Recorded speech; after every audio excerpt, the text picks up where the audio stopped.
So this dish is one of the first things I experimented with after becoming a head pastry chef. And it's evolved so many times using different techniques to get the finish just right. Since it's the one thing that people always ask me to explain and ask me how I do it, it was the first thing that came to mind when we decided to make these online courses. So here it is, my apple petit gateau. So the first thing I'm going to do is peel and chop the apples.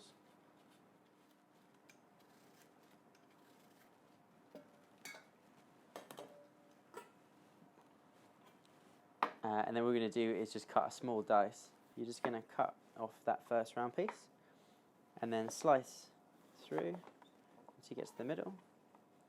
Stack them on top of each other, slice through, getting rid of the first round piece. And then you're going to slice into matchsticks. And then you get rid of that round piece at the end as well. And then you line up everything, take off your end pieces, and then you can work through to a nice dice, discarding the end pieces. And yeah. So I've just got a little bit of freshly squeezed apple juice in the pan. I'm just going to add our apple dice to it just to cook it a little bit until it's just soft, but also keeps a little bit of its texture. Maybe about 2 or 3 minutes just to soften the apples a little bit, and then we strain off, reserving the juice.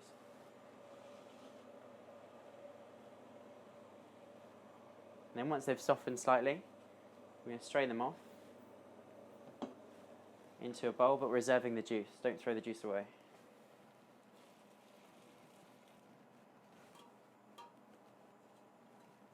So the next thing we're going to do, take our reserved apple juice and warm it slightly. And then we mix our agar and our malic acid with the sugar. And just disperse it in the sugar just so that it doesn't clump when you add it to the liquid. And then when your liquid starts to warm slightly, just going to sprinkle in the agar mix.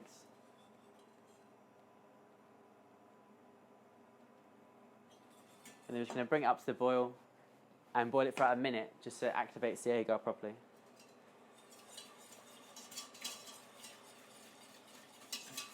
And use a whisk to make sure you don't get any lumps in there as well. So we've taken the apple gel out of the fridge, and it should be set nice and hard. And then just going to blend it in the blender until you get a nice smooth gel, just like that. And then all we're going to do is add a few spoonfuls of this to our apples to make our compote. And now all we're going to do is just scoop it into the piping bag.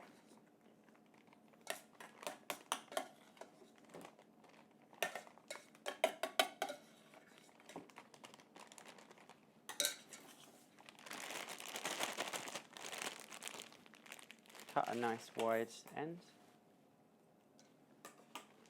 and pipe it into the mould.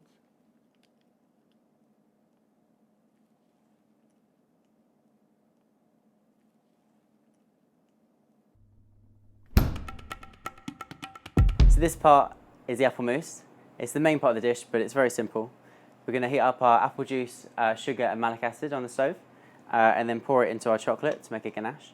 Along with a little bit of gelatin and some butter, and then we'll very lightly whip our cream and then fold that through at the end. And this is what I use to create the apple shape. There should be a link below which will show you exactly where to buy them, but they're just 8 sets of apple moulds, and all you do is freeze them, and then you'll be able to demold the apples from the mould once they're frozen.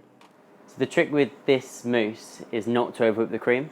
You want it quite light, just barely whipped, just not even holding its shape, to be honest. Literally this is as much as you want to go.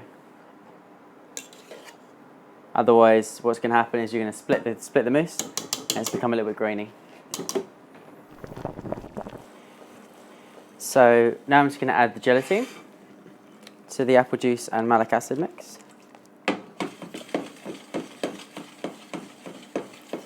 Make sure it's nicely dissolved, and then pour it into the chocolate to make a ganache.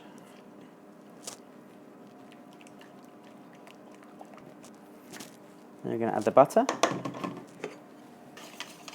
and then emulsify it with either a whisk or a hand blender. And just keep emulsifying until all the butter has disappeared.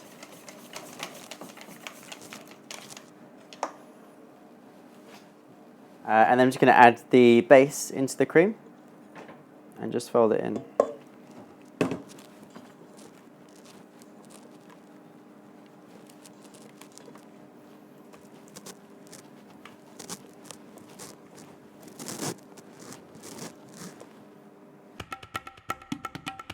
Now what we're going to do is just fill the bag and then pipe into the moulds.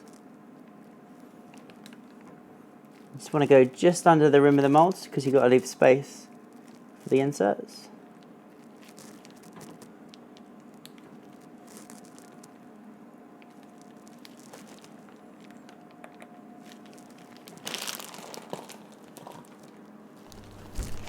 So the first step is just to take out your apple inserts from the freezer and just pop them out. And we're going to use those for the centre of our apple mousse.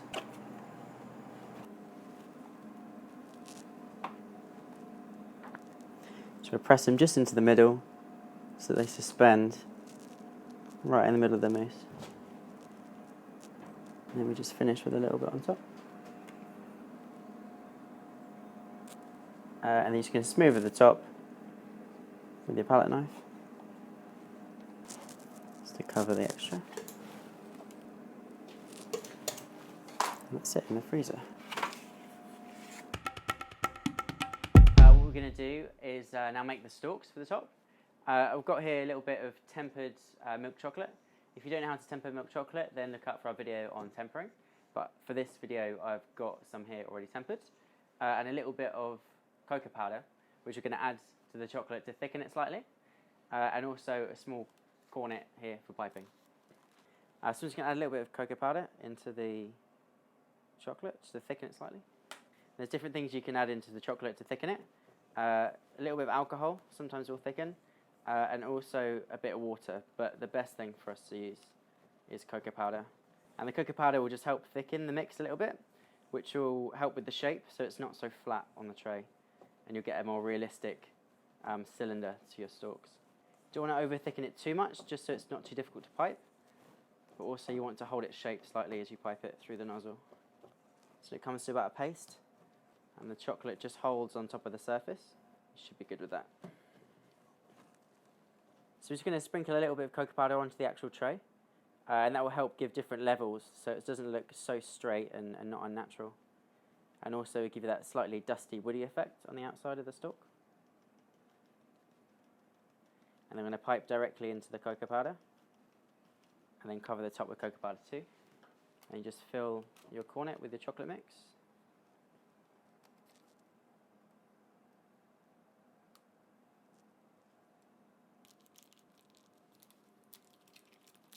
And just take off the end with some scissors. Just make sure you cut a fairly big gap, otherwise you're going to end up with stalks that are way too small. And all I do is just pipe onto the cocoa powder and just let it fall. We're going to make quite long ones, and then we're going to cut them down so we've got the right size that we need.